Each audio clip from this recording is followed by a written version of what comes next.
Сейчас ты узнаешь простую практику для того, чтобы получать информацию во сне. Причем эта практика подойдет для всех людей, которые даже никогда не занимались никакими эзотерическими или духовными практиками. Меня зовут Дима, здесь о духовной практике, присоединяйся. Итак, эта простая практика называется погружение вопроса в сердце. Ее делают перед сном. Для этого нужно как бы мысленно озвучить свой вопрос и поместить его в область ванахата чакры. Это в центре груди.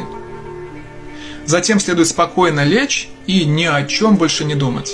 Обычно ответ приходит либо во сне, то есть что-то приснится, как вспышка понимания, либо на следующее утро по пробуждению.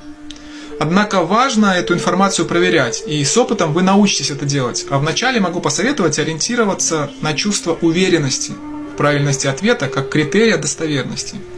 Больше практик у меня в профиле и в моем телеграме. Намасте.